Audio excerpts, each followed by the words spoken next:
Hey, from New Jersey, it's the SNL Nerds, the show where two comics from New Jersey nerd out about Saturday Night Live. I'm your co-host, Darren Patterson.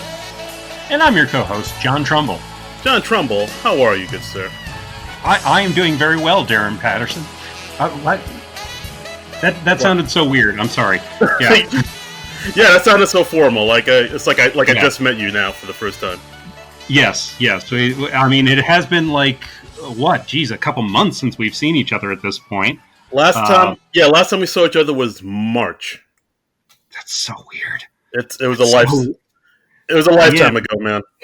I mean, because we had like a year and a half or so of us getting together literally on a weekly basis, and so we were pretty always assured of seeing each other and hanging out for a couple hours every week, which was fun. And now we just talk online for a couple hours every week. Yeah, now I just talking.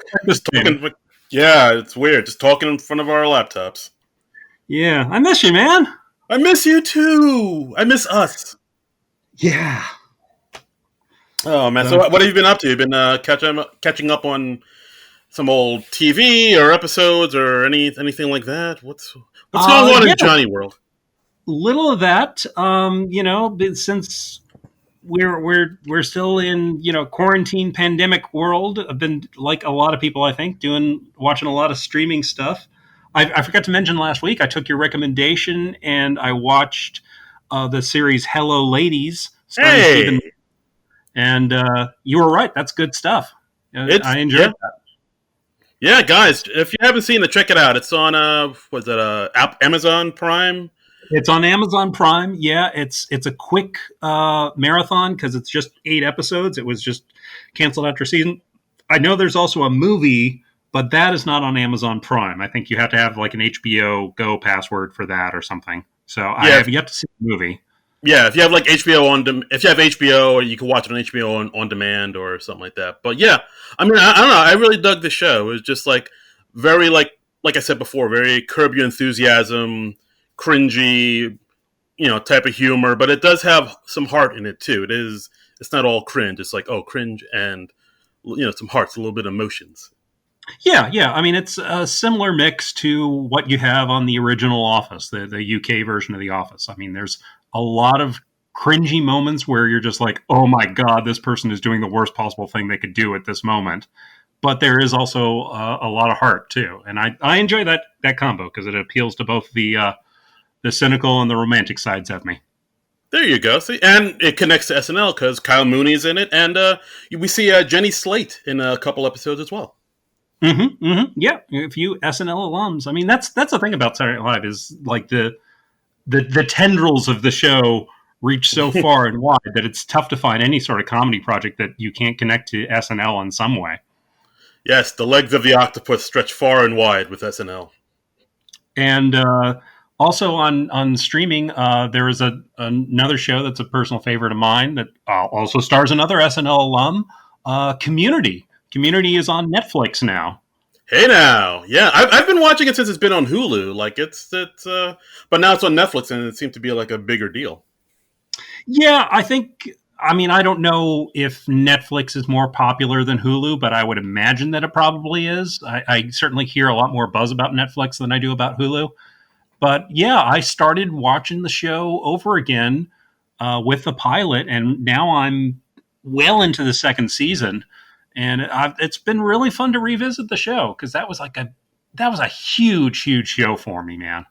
Yeah, like I remember that show being like a big deal for a lot of people. It was like one of those shows, like Arrested Development or even Party Down, I guess, where it ratings wise it never did well, but like the pardon the pun, but the community around it, the fans. And the fandom around it was just like huge. Like people were just saying, "You need to see this. You need to see the show. This is an amazing show." And it was like a show that just like a huge fan base, but like ratings wise wasn't much. Yeah, and and I can watching the show again. Yeah, I can totally see why it wasn't a big mainstream success because it is a very quirky, esoteric show, and it's tough to go in and out. But like it's one of those shows that you love you really, really love it. And you love it all the harder because it's not especially popular. You feel like you have to make up for all the people who are not watching it. You have to love it harder.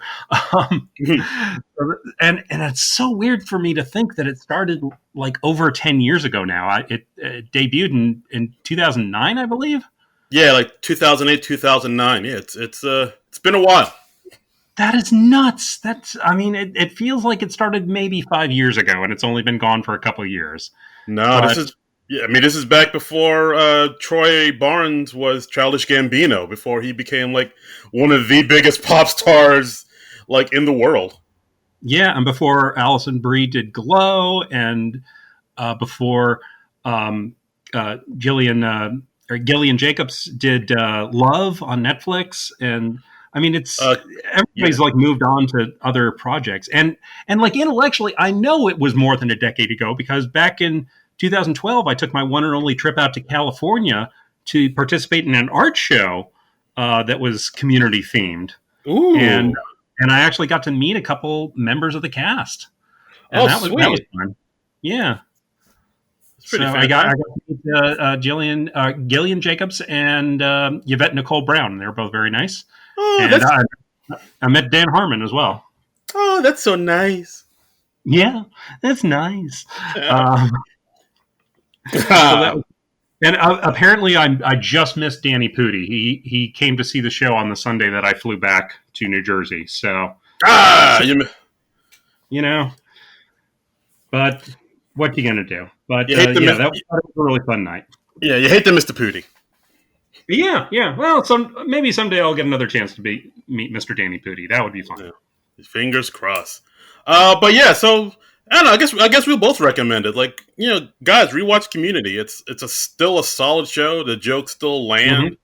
It was one of those shows that was just ahead of its time. Like we said, Arrested Development. I'll throw in Happy Endings there too. They're just shows that they're not for everybody, but for the people who get it, you'll love it. Yeah, yeah. So I mean, it's worth revisiting or watching for the first time if you missed it the first time around, which I'm sure a lot of people did. Yes. But we're not here to talk about Community or Hello Ladies, as good as those two are. We're talking about another project altogether. We're talking about Cracked Up, the Darrell Hammond story, which is a 2018 documentary that is just recently debuted on Netflix, directed by Michelle Esrich, and it's all about Darrell Hammond's traumatic childhood and how he has dealt with that in his life. Yeah. Like I mean, as far as Darrell Hammond goes, I didn't know. I mean, I don't think I knew anything about like his background, and especially didn't know about all this stuff that happened to him uh, in his childhood, and I didn't know much about like his exit or his first exit, I guess you could say, from SNL. I mean, Mm-hmm. I don't remember hearing much about it when he left, but I remember seeing like some news articles here and there and stuff, but like I never really got a definitive like answer as to why he left. Really. Yeah, and he was before Kenan Thompson broke this record. He was the longest serving cast member on SNL. He was on the show from 1995 to 2009, a total of 14 seasons. I And mean, he actually came back in 2014 after the announcer Don Pardo, passed away, and he took over the announcements at the beginning of the show. And he's occasionally made cameos or reviving some of his old characters like Bill Clinton and Donald Trump. yeah, yeah, and like I mean, as far as when he was on the show originally, like when his time on the show, like I always knew he was a good performer. I knew he was a good impressionist, but I don't know. Like, maybe part of me kind of took him for granted. I guess like I never really like focused too much on him, but Yeah, like which is why like when I rewatched the documentary, it really kind of made me appreciate him all the more. Especially when they listed they showed all the impressions he did. Like I mean, he did Clinton, he did Sean Connery, he did the Ted Koppel, he did yeah, like Leno, he did Dick Cheney, he had the Phil Donahue, like spot on, Chris yeah. Matthews and Jesse Jackson and Trump and Philbin and Richard Dreyfuss. He did all those things, and like a lot of them were just like spot on impressions. And I don't think I appreciated it like at the time, like I should have. He he was just a machine, and I think he is rather underappreciated in the whole context of the show, I think because he was one of those people who tended to just kind of vanish into his roles a lot. There's an early scene in this documentary where he's at the Saturday Night Live studios and he's being made up as Trump. And he says the makeup artist at SNL told him that he has a very sort of bland or anonymous face, so he can look like almost anybody. Yeah. And then they show a montage, and he looks like Bill Clinton somehow. He looks like Donald Trump somehow. He looks like Chris Matthews somehow. But it's not real extensive makeup. I don't think he ever did much in the way of like fake noses and stuff like that. Yeah, like I mean, his face is kind of a blank slate. I won't say blank slate, but I'll say blank slate. Where he like you don't need much. You like for Clinton, you just like kind of maybe do something with the nose and put on a wig, and it's Clinton. Oh, Trump just painted his face orange and put the ridiculous hair on him. Now he's Trump. It is weird how he's able to like shape shift like that, both physically and vocally. Yeah, and it gets this documentary. It's interesting. I mean, it's mostly about what he was going through off stage, but there is a bit in there about how he developed his talent for impressions and his system for it, and we'll get into that a little bit. So, I mean, but it's amazing. I was and Darrell Hammond. He's also a stand-up comedian, so I was also amused early in the documentary. We see him being introduced at Caroline's, which is one of the big comedy clubs in New York City, and he's being introduced by Joe List. Oh, yeah, when I saw that, I was like, hey, Joe List. I love Joe List. He's hilarious. Yeah. And it was something, and it's something else. And Hammond, he also wrote a book about his childhood traumas called "God, If You're Not Up There, I'm Fucked." That came out in 2011, and that was successful enough. He adapted it into a one-man play in 2015, starring himself. And he was hoping to bring, according to his Wikipedia page, he was hoping to bring it to Broadway, but Hammond would prefer that somebody else, particularly Jim Carrey or Kevin Spacey, play him instead, as it was so stressful. He had to be hospitalized twice during the Los Angeles run. So, oh wow, I didn't know that. Yeah. There's some interesting stuff on Darrell Hammond's Wikipedia page, man. Yeah, guys, just right off the top, this is probably going to be a little one of our heavier episodes, just because, like in the doc, there's some heavy stuff in there. Yeah, and it opens up with Darrell. The framing device for the movie. It's Darrell Hammond returning to his childhood home in Florida, and you find out the full context of this over the course of the movie. But it hits you with some things early on. It's got we find out he was hospitalized at age 6 with internal bleeding. And his mother was like, "Oh yeah, he had an accident on his bike, and I don't know how he did it." That's how we start this thing. Good Lord. Yeah, and it shifts back between his memories of his childhood, and it gives you a lot of his background, and it also talks about him turning all this stuff into his stage show, and he's sort of workshopping his stage show, and he's also like touring behind the book, and he's a busy guy in this.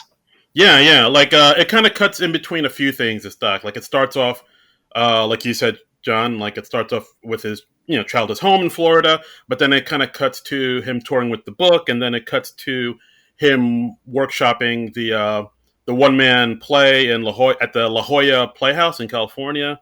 And so that's kind of the structure of this doc. It just kind of hops from, in between these three things mainly in order to tell this big story. Yeah. And it talks to like a few people who knew Darrell Hammond back in the day, back in his childhood.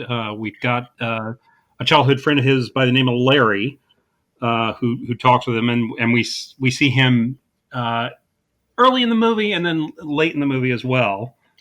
We find out about Darrell Hammond's childhood. He was a baseball player. His dad was like the local baseball coach.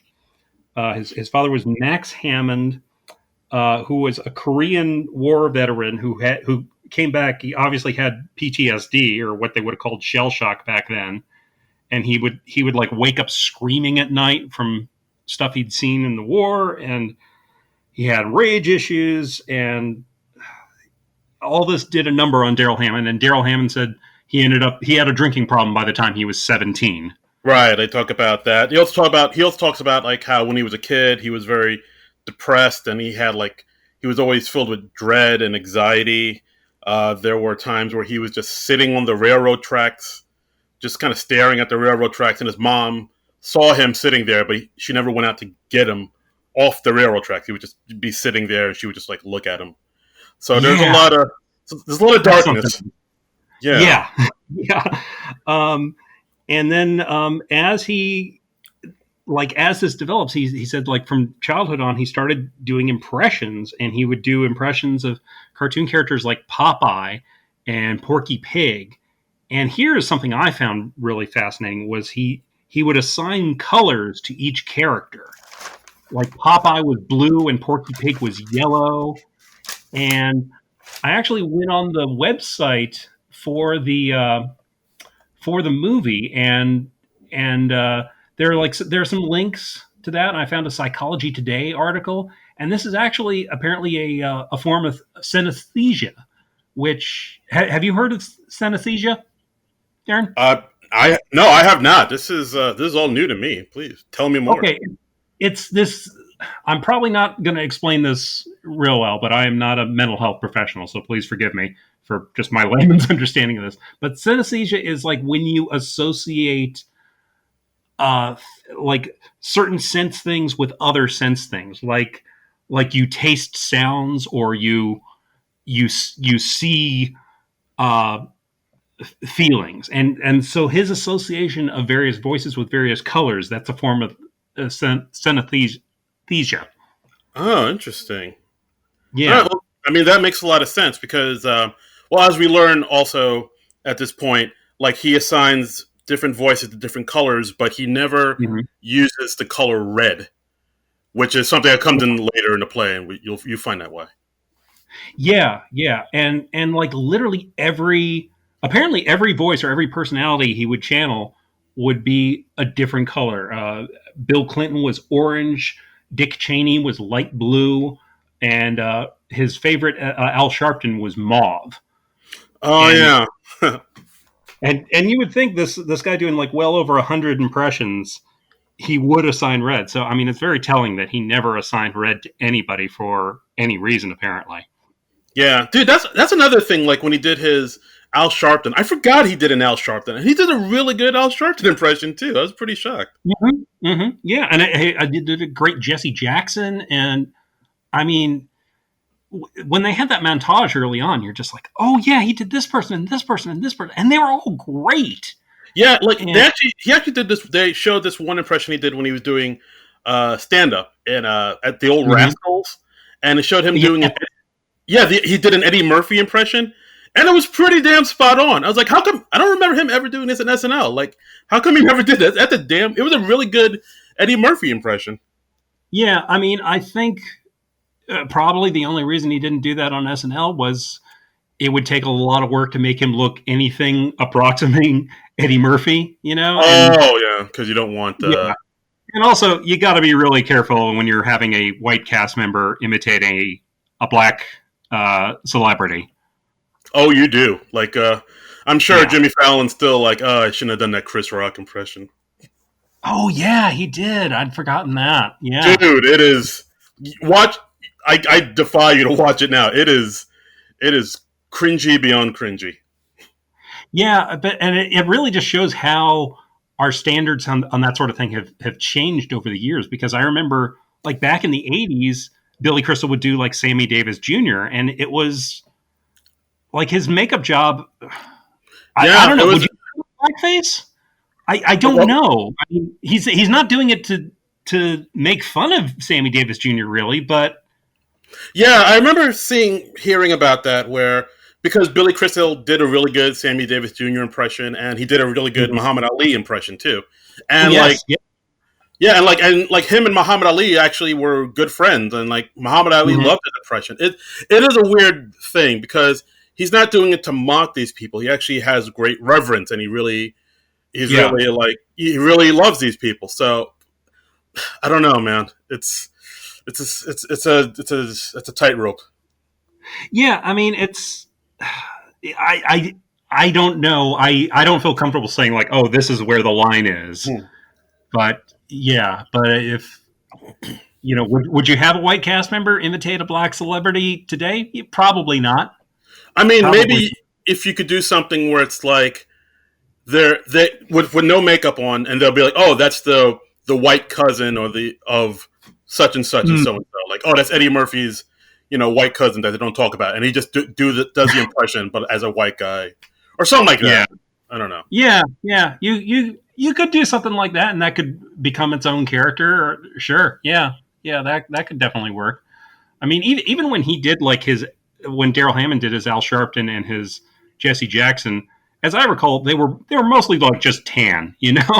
Yeah, it was weird because like it was you could tell like when Hammond did the Jesse Jackson, like they knew they didn't want to go full blackface, but they wanted to do something to show that he was black. So he kind of had it was like a light tan on him, Yeah. and I don't know if it really worked, but like it sounded like Mhm. Jesse enough to be like, all right, I'll go along with it. Yeah. I don't know. I mean, you can obviously tell that those were impressions he probably just developed for the radio or for his stand-up act, where of course the makeup is not a factor. So Right, exactly, because that's fine because it's just a vocal impression. But on something with like Saturday Night Live, there's now that expectation that you not only do them vocally, you have to look like them as well. yeah, and radio is a theater of the mind, as they say. Yes, yes. That it is theater of the mind. Yes. That's a wonderful way to put it. Hey, Uh, why are you talking like that? You sound like an Irish man. I don't know. I don't know. I didn't go, bruh. I'm just dancing around the subject matter of this movie because it's I mean the movie gets hardcore. It's harrowing. It's a harrowing watch, guys. It is. Um It is. So I mean, I guess we could talk about how he didn't have his first diagnosis until he was 27. Uh, yeah. And he was diagnosed as manic depressive and schizophrenic, which um, he found out over time this was not the case. But he was just repressing his childhood trauma so much that that was what people thought he was. And he went to like 39 doctors, and it took that long for him to get a proper diagnosis. And that's nuts. yeah, it's rough, and I mean, even to make it rougher, there was a point where he was like became a cutter, where he was cutting himself too. Yes.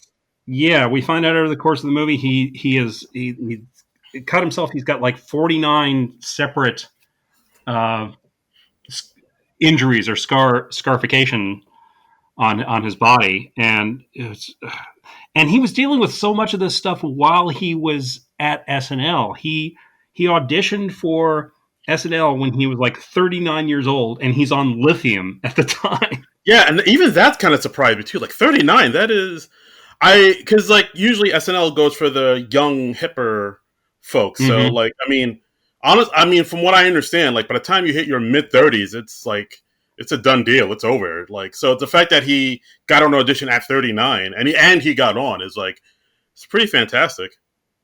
Yeah, I mean that's certainly much more the exception than the rule because I think partly because just to keep up with the grueling schedule of SNL, you have to be a fairly young person in your 20s or 30s.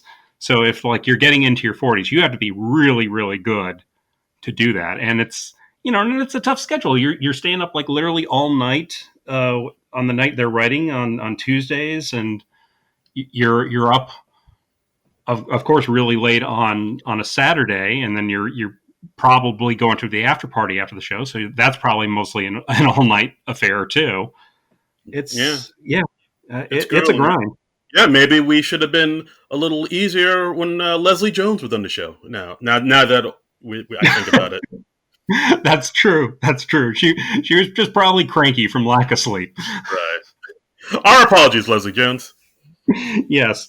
But one of the things that really impressed uh, Steve Higgins, SNL writer and producer, I believe he's a producer, and Lorne Michaels, when they saw Darrell Hammond at the Comedy Cellar, was his Eddie Murphy impression. And they show a clip of it, and you're like, yeah, that's a really good Eddie Murphy impression. Right. It's solid. It is. Even when I saw, I was like, "Whoa, that is damn good." Yeah, and they show an interview, a clip of Chris Matthews interviewing Darrell Hammond, and he's like, "How do you know that like I'm constantly out of breath? Like you nailed this thing about me," and you can just tell that Chris Matthews really really likes the impression, and he's flattered by it. So I mean, that's really cool.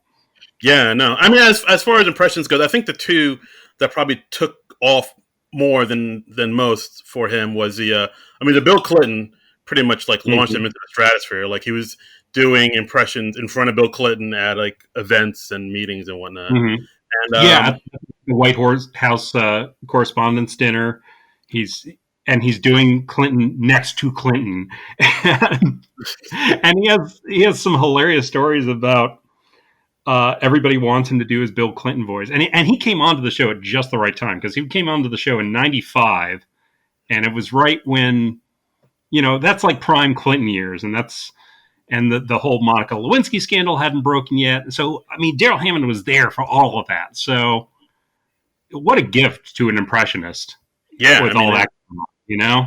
it's pretty fantastic. Like, and also the Sean Connery impression. I think that I don't know which one he's most known for. I would say either one of those two definitely. But the Sean Connery, like to this day, people say and anal bum covers and from all those Jeopardy sketches and whatnot, they still get The it. horse semen. Yes, the penis Yeah. my people. Yes. And he talked a little about how that arose. He was just like sitting in his office at SNL. He was working on his Sean Connery impression, and across the hall was Will Ferrell working on his Alex Trebek impression for Celebrity Jeopardy. And he just comes up to Will Ferrell's door, and he's like, "Not a fan of the ladies, are you, Trebek?" And he just talked about how it really makes no rational sense. Like, one, why is Sean Connery such a jerk and so stupid? And Yeah, why does Sean Connery hate Alex Trebek so much? yeah. Um, He's it makes constantly hazing him. Yeah, it makes no real sense, but damn, is it funny? And It's it fantastic. was exactly what that sketch needed. Oh, it's a thing of beauty. Chef kisses. Yeah, and Darrell Hammond. They also showed like a clip of him in his stand-up act, and he was talking about, as like a lot of stand-ups do. He did a lot of college dates, and he tells a story about there was like this one co-ed who followed him out to his car, and she was like, "I will show you my breasts if you do your Bill Clinton voice," Oh my. which uh, that's such a nutty story. I mean, it's like I don't know what to say to that. Yeah, oof. Maybe we should start working on our Bill Clinton impressions. I don't know. I think maybe that one particular college student, maybe she was working through some stuff. I don't know. Like, oh, shed issues. Well, I don't know. That's not an everyday thing. Call Clinton to me. Yeah. But, Oh boy. but what a great story that is. That's a pretty hilarious story. Um, but there was a telling moment where you see Darrell Hammond and he's talking to Whoopi Goldberg, and I think this was like shortly after he guest starred on The View to promote his book, and he says to Whoopi Goldberg, "Well, you overcame shit too," and Whoopi Goldberg just says, "What choice do we have?" Yeah, And yeah. I like that. that was such an affecting. I mean, it's the more you find out about like so many comedians or so many people who went into comedy professionally is that a lot of them, I'm not going to say all of them, but a lot of them had like these really intense traumas in their life or really hard things that they had to overcome. And it feels like a lot of the really, really great comedians, they had to develop these really great senses of humor to overcome and get past all of that, you know? Right. I mean, I know it's like a cliche to say, "Oh, tears of a clown," and through every Mm-hmm. comedian or somebody in comedy, there's some like deep, dark, trauma or just some dysfunction in them that they're trying to get over. And I mean, it is true, and it's not. But yeah, I mean, like a lot of time, yeah. But like, I guess for a lot of people, they figure a best way to combat the darkness that they have in them is with laughter, the light. So like that's where Mm-hmm. they try to maybe get people to laugh at them and and hope that'll alleviate the pain they feel somehow. And I guess it does. It does a little bit at some point, but then I don't. Yeah, I don't know. I don't know. I would maybe just like it's like a short term fix, and just go see a doctor in the long run. Just go see a Well, go see I a mean, doctor. yeah, People. that's good too. I don't think, yeah, I don't think necessarily comedy and audience laughter will necessarily fill the hole inside of you. And I don't mean to say that every comedian is like severely traumatized by something, but it seems like a lot of the really big ones, yeah, that is a thing. If That you is a if you thing. And I, if you play the odds, yeah, and I also, unfortunately, I've known a lot of comedians who suffer from depression, and yeah, I'll include myself in that. I haven't had to overcome anything like Darrell Hammond has in his life, but my God, I mean, yeah. I mean, like another thing he wouldn't talk about where when he's on SNL, there's a Mother's Day special. They want to do like a Mother's Day show, right? and Daryl's like, "Yeah, I'm not inviting my mother up here because like they want to have a thing where the thing that they always kind of do now, where they have the mothers of all the cast members come up and they do something Mhm. on the show." Daryl, Yeah, Daryl, of yeah, course, like I don't want to do that at all. I'm not doing. She's not coming here. So they yeah, said, "Oh, well, maybe you could do something where you dress up as your mother. Maybe that would be funny." So yeah, Daryl got dressed up as his mother.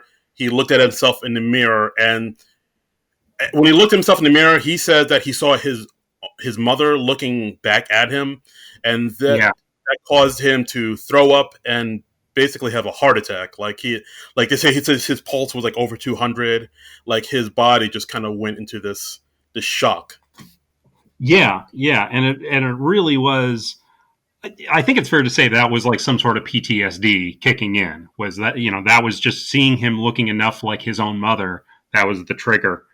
And and they say that Lauren sent Darrell Hammond to Hazleton, which is a like a drug recovery facility. And Lauren apparently takes this sort of stuff very, very seriously because I mean they've unfortunately lost a few cast members on SNL. They've lost John Belushi and Chris Farley through drug abuse, and so I think Lauren is very attuned to the signs and the triggers and that, and he wants to prevent that sort of thing from happening to anybody else in his employ. And kudos Right. to Lauren. Yeah, yeah. I mean, I don't think we went into like the stuff that Daryl was like, drugs and alcohol he was really abusing. I mean, I know at one point in the doc they talk about he was like drank like a basically like a trash can full of absinthe or something like that, like a huge amount of absinthe he was Yeah, yeah, that's nuts. I mean, you don't really hear about people drinking absinthe anymore. Like that's something they drank around the turn of the century, like the turn of the 19th to the 20th century. That was the on. thing. Yeah, that's something But like Edgar Allan Poe would get drunk on, right? yeah, yeah. I mean, that's something like you did with like Pablo Picasso or Yeah, something. yeah, And like like smoking Hammond, mercury or something.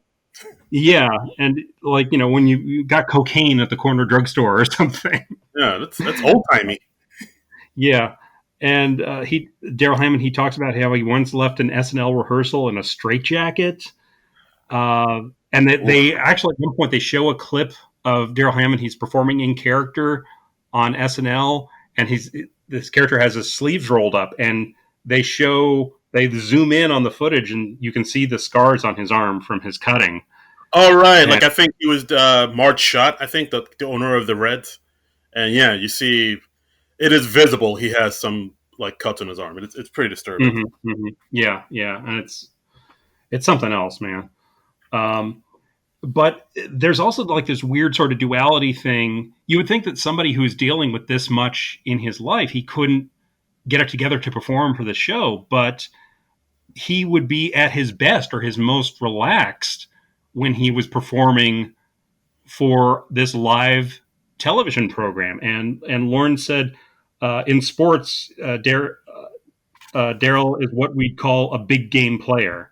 You know, like that's when you rally. That's when you really come together and you perform at your best. Right? Because like a lot of people, they like you said, they perform at their best when they're on the razor's edge, where it's like do Mm-hmm. or die. Some people fall, some people fail, some people rise to the occasion under those circumstances. And Darrell, fortunately, it was good enough to rise to those occasions. Yeah, yeah, and he talks about yeah, he left SNL in 2009, and then that suicide attempt you talked about a minute ago, that was in the fall of 2010. He cut himself and he drank a vat of absinthe in a suicide attempt, and he went to another facility, and like the doctors running through everything he's been through is like 5 detoxes, 9 different psychiatric facilities. He'd been diagnosed with uh, borderline personality disorder and I believe multiple personalities and schizophrenia and stuff.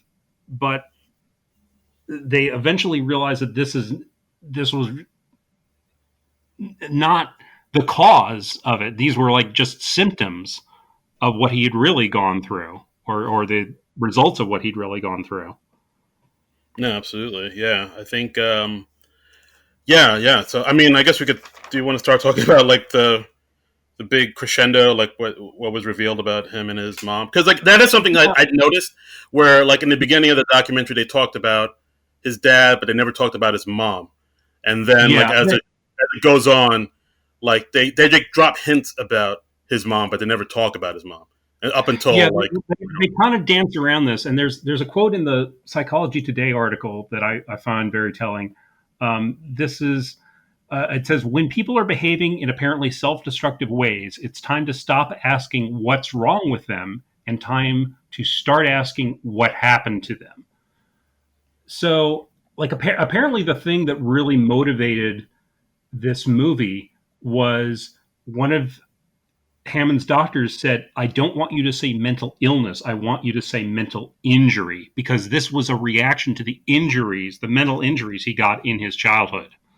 hmm, yeah, this is And oof, this is yeah, it was something else. yeah, and I mean, this all came back to his childhood trauma, and he was for decades. Hammond was self medicating with alcohol and drugs, and he'd misremembered or blocked out so much of his childhood trauma because like his brain just could not deal with it any other way.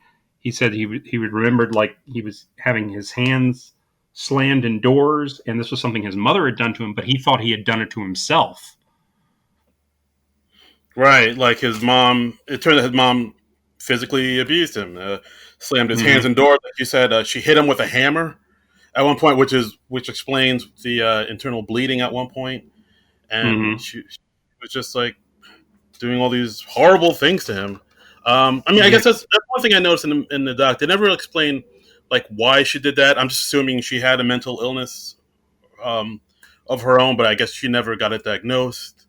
But Yeah, yeah, I mean, who knows? Because was this was an era where we just knew so little about it. I'm looking it up. I mean, Darrell Hammond, he was born in 1955, so this would have been in the like the late 50s, early 60s that he was dealing with all this stuff, and we just didn't have the knowledge and the about all this stuff then that we have today. And um, there was this one doctor, Dr. K, who he realized like the key was Darrell Hammond's aversion to red in his characters. He associated color with every one of his characters except for the color red. And he was like, "What? You know, where's this aversion coming from?" And Darrell Hammond had like a memory of red in a square, and they figured out that was like red coming through a window, and there was a hibiscus bush outside of Darrell Hammond's window, and I think, associated that with his childhood and his childhood injuries. right, yeah, yeah. And all right, so basically, what happened is like he remember what. well, one thing the doctor notices that he has like a Darrell has like a cut on his tongue that he Yeah, got from years ago, and like Darrell's like, yeah, I don't remember, I don't know where that came from or where that happened, and so when they mentioned the hibiscus in the window, that's when like things start to click in his mind, and he starts to remember this horrible event where his mom stabbed him in the tongue with a steak knife, and yeah, a serrated steak knife. I mean, it's just like, yeah, yeah, it is like what the like I can't even like wrap my mind around like why would you like I don't and it was like one of uh, those things where I think like after I think like after Darrell's dad found out like he sent Darrell to kind of live with his grandparents, and then like the mom went away for a little bit, but then she came back or something like mm-hmm, that. I mm-hmm. mean, like you said before, like because they grew up in the 50s and 60s where like you didn't talk about things like this. You didn't talk about what was all the trouble you were having in your life. You just no one wants to hear the truth. The only thing people want to hear was like everything's fine, everything's great, and you just kind of sugar. You just kind of gave people like this rosy Americana version of your life, and like Yeah, stuff like yeah, this just got kind of shoved under the rug as like a dirty secret, and like no one ever talked yeah, about it. and the Hammonds, they were perceived as these nice, great pillars of the community. They went to church twice a week. Darrell Hammond's dad, Max, he was like the coach of the baseball team. I mean, you would not think that this was going on looking at it from the outside, and that just in a way that makes it all the worse. And Darrell Hammond, he also talked about how you were like the person was doing this horrible thing to you that's causing this trauma, and it's also you are expected not to tell. Yeah, and that It's yeah. taken as a given, like, oh, you're not going to tell anybody about this. Yeah, and then that kind of puts more pressure on you, thinking, "Oh, did maybe like I have to keep this a secret? Do I have to keep it a secret because I did something wrong? Is this me? Is this my fault?" And then that's when like your, like maybe self-loathing work gets in, and you just feel like you're the cause of all this, even though you're absolutely not, and the people who are supposed to be your protectors are actually the one inflicting damage on you, thinking that well they're my protectors, so they're inflicting this hurt on me because obviously I did something wrong. It must have been something I did, and which is of course not the case. Yeah, yeah, and I mean this doc, it really helped me understand where like the self harm impulse comes from. I never quite understood that before. I thought it was like some sort of self hatred thing, but the way Darrell Hammond he explained it, he said that cutting yourself, it's a more precise trauma than what's in your head. It's like, oh, I don't have the tools to deal with what's going on inside my head, but if I cut my arm, that gives me a concrete problem to solve. I am bleeding. I now have to take care of that. And Mm. whew, Yeah, I never thought of it that way either. I mean, there's a lot yeah, of, I mean, that's one thing about this documentary is like you definitely maybe get some answers to things you never thought about, like like why do people cut themselves? Why do people, self medicate with, well, maybe when people self medicate with like drugs and drinking, like because they're trying hmm to, suppress something inside of them that they don't know how to fix. So, I mean, yeah, for yeah. hearing Darrell's like firsthand accounts and all these things are really kind of enlightening. Yeah, there was something my dad said to me once, and my dad has done a lot of. My stepfather was an Episcopalian minister, and he did a lot of counseling and that sort of thing. And he said one time he was like, people don't drink in order to feel good; they drink so that they don't have to feel bad. So you're just kind of numbing yourself to the pain, like when you're an alcoholic, that is. Yeah, Um, no, fair and enough. I found that very insightful, and that always stuck with me ever since. Yeah, no, fair enough, fair enough. Yeah, That's very insightful. Um, but I mean, I think it's was really helpful for Darrell Hammond once he finally understood that all of this came from his childhood trauma, and once he was able to bring that to the surface and deal with it more, and we see him in the later scenes of the documentary. He's doing things like he's doing yoga and meditating and just kind of rewiring his brain. He says he's sleeping better, and And one woman, after he wrote his book about all his experiences, one woman told him that his book saved her life. Yeah, and that's fantastic. That's like, I mean, he came out of it and he's able to touch other people and help them with the stuff they were going through, which is a Mm-hmm. beautiful thing. And yeah, I mean, also, I mean, the doc also mentions that I get his mom, Darrell's mom, got lung cancer in '05 and passed away. So, Mm-hmm. like, I don't think they ever had a chance to really kind of, I don't want to say hash it out, but like they never. I guess he never got that closure because I think he went to see her, but she was still, I guess, maybe in that like mentally just maybe not there, or just she still Well, suffered yeah, from or illness that he's still in caused. denial about what happened. He's talks about like he went to see her and she was at the end or close to it, and she said something like, "Oh, you were always my little buddy." So she was like obviously deep in denial about what happened or what she did to her son. And I mean, I don't know what to say to that. I mean, like any closure he was going to get, he had to get from within himself because he wasn't going to get it from his mom, obviously. And Right. we see towards the end of the movie his childhood friend Larry, who was interviewed for the doc. We see him talking with Darrell, and he's like, "I had no idea this was going on," and he's trying to clear the air with Darrell because he feels like some guilt and I guess maybe even some responsibility because he had no idea that his friend was having such a horrible time of it. And he went to see Darrell's parents after the news of this broke in like a newspaper article, and the response he got from them, it convinced him that it absolutely had happened. Yeah, I mean that is weird when you see that. Like when you're you see somebody like you've known your whole life for years, and then you see like another side of them. Like you see Mm-hmm. that, like, whoa, who are you? Like because that old adage, you think you know somebody, but like that Yeah. is a weird thing when you see like the other side of a person that maybe that person's always hidden from you, or like they just know that like, oh, if they know this about me, then they'll see me in a whole different light, maybe not accept me, type of thing. But Right. Right. Yeah. And that's the like the sort of insidious mind games you can play with yourself. If I talk about this, then nobody will understand, or nobody will. Yeah, they won't like me anymore. Or they won't understand, or yeah, whatever. I mean, it's just.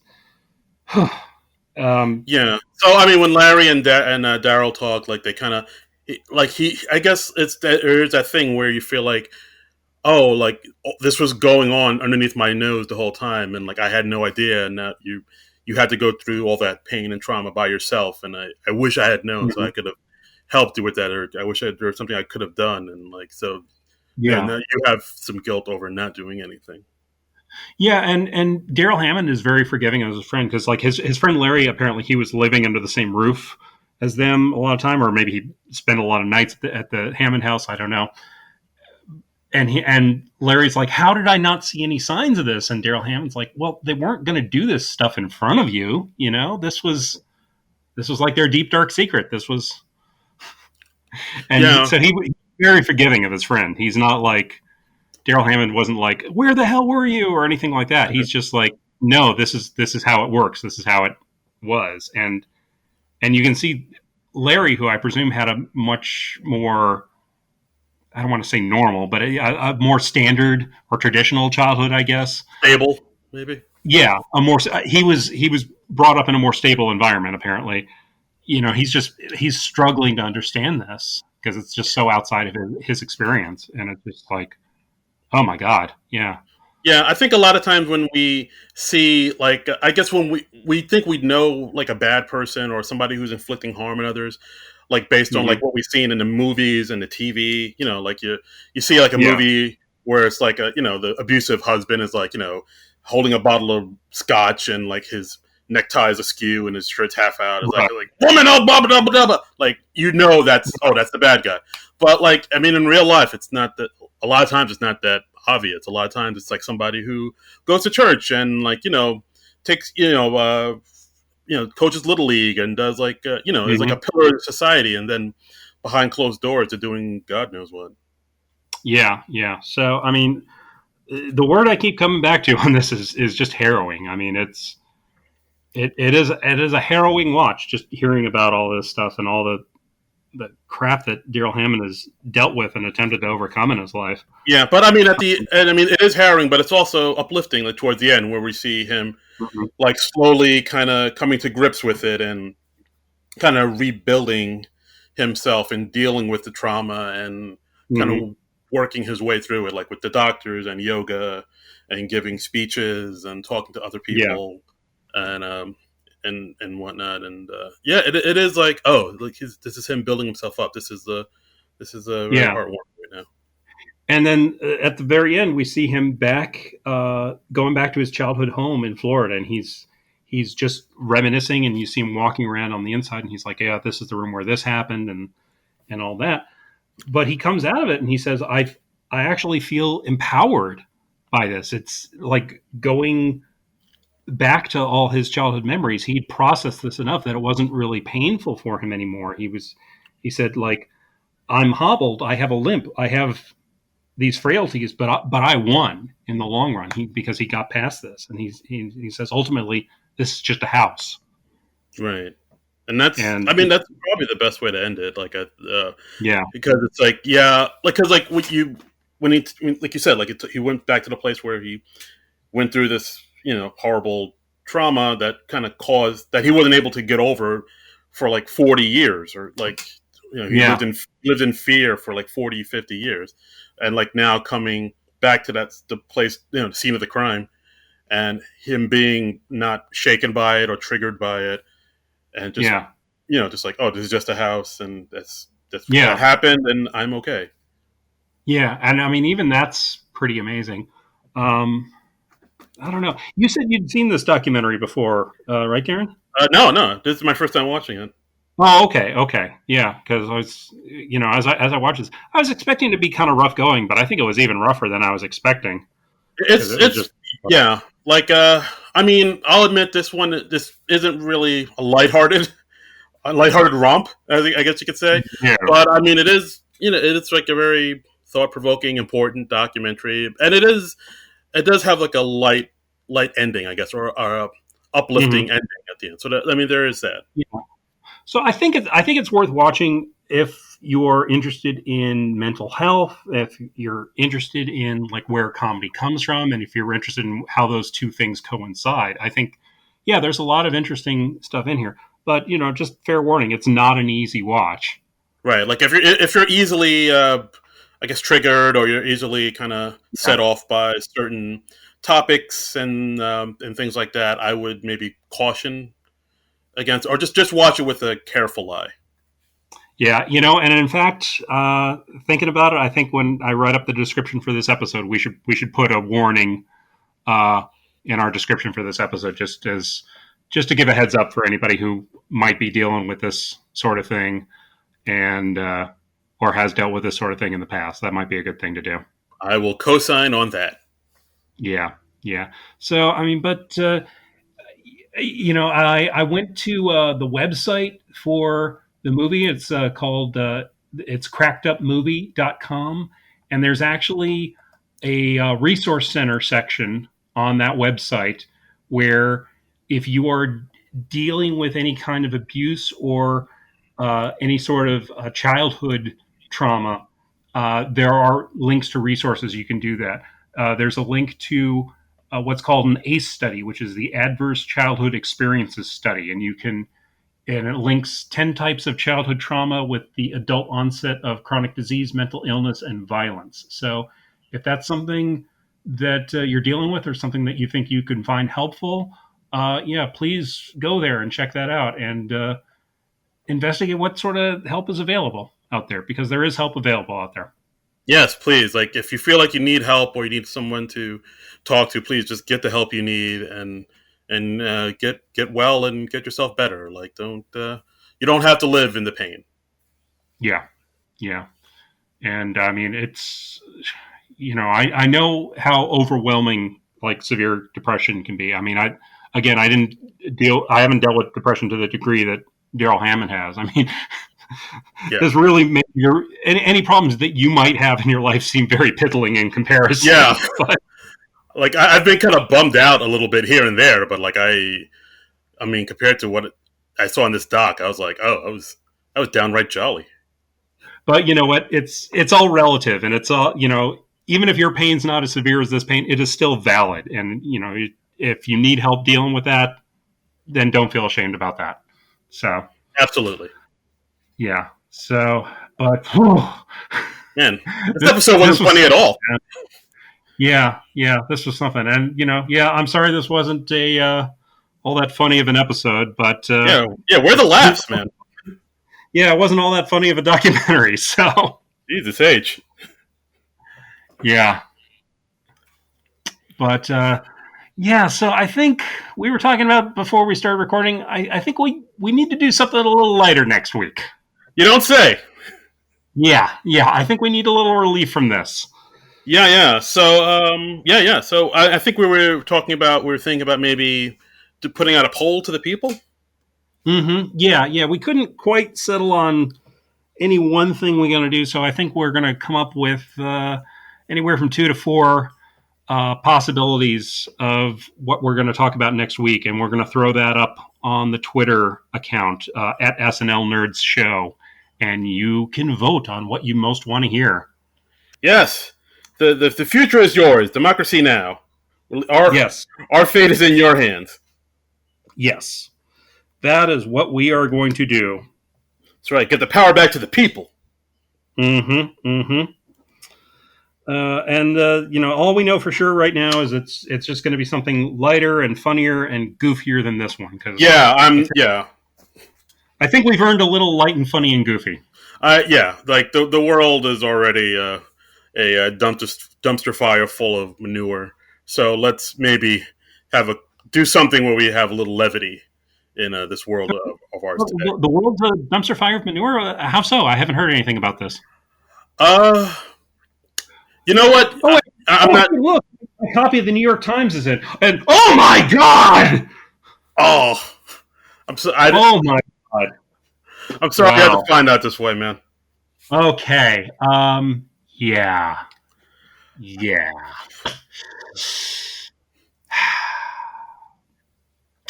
And if you want to follow me on Twitter or Instagram, you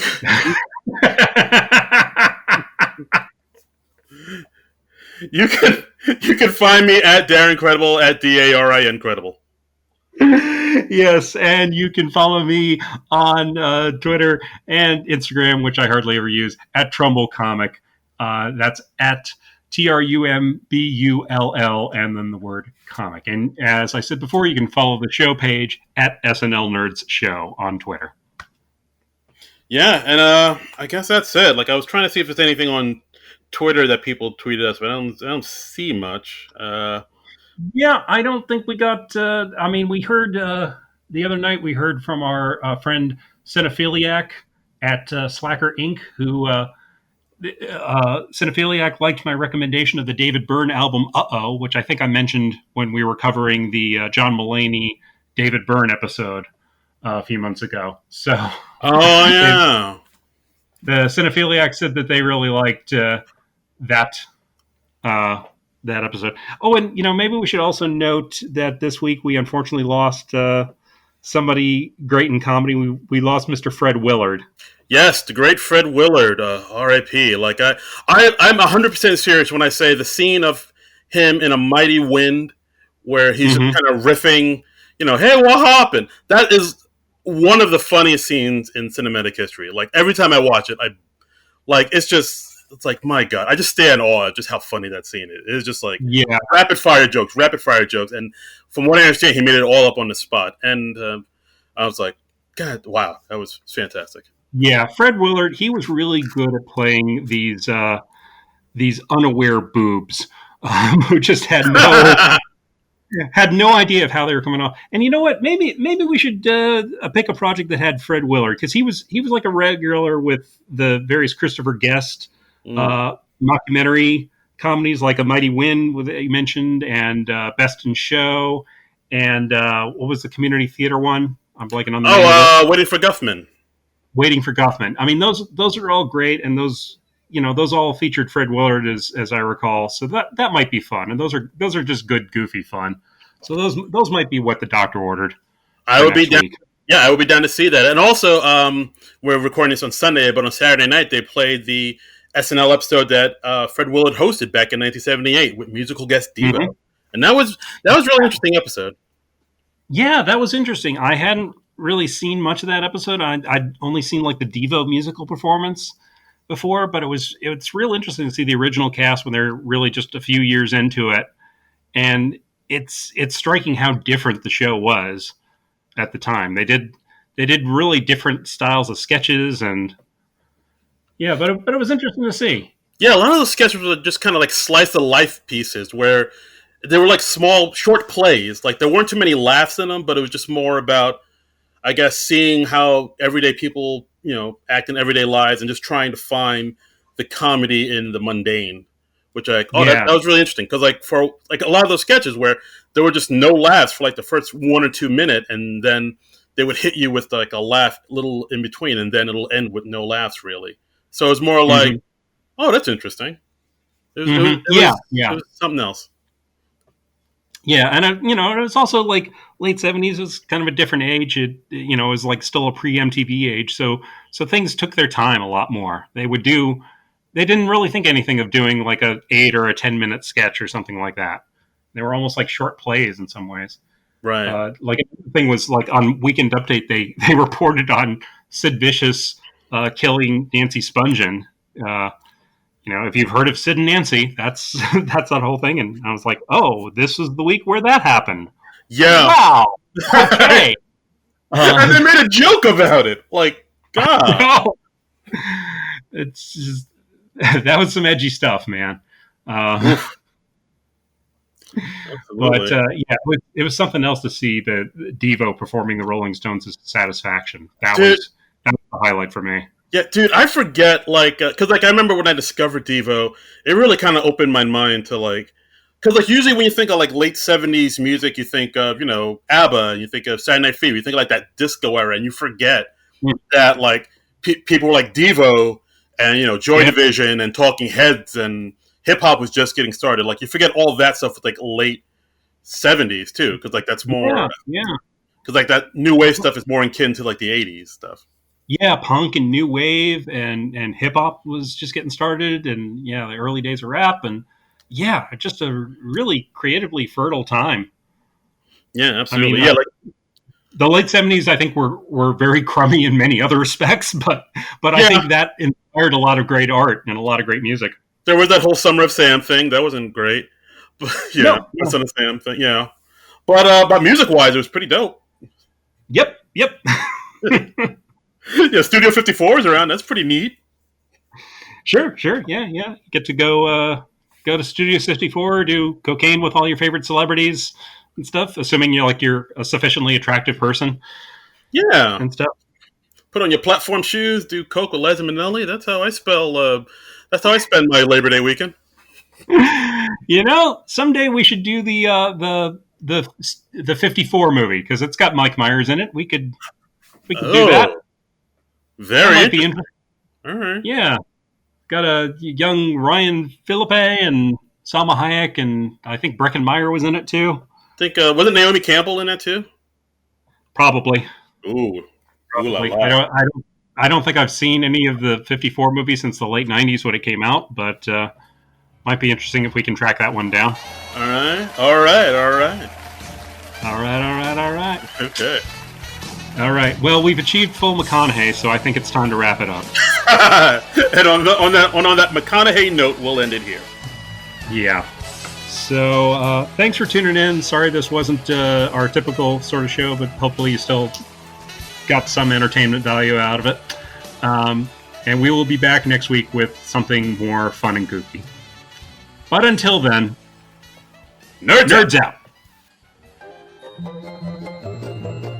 This has been a non-productive media presentation. Executive producer Frank Hablawi.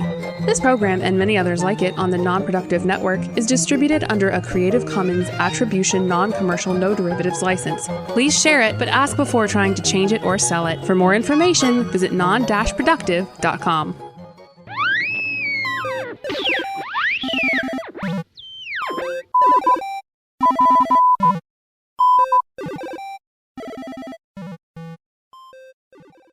All right, I'm gonna stop recording so that we stay on and that it uploads all of our audio. So, Okay. is there anything hurtful you want to say about Frank before I stop? Uh, he's a wonderful man, and I love him with all my heart and soul. Okay, I disagree, and I will be taking the counter argument. And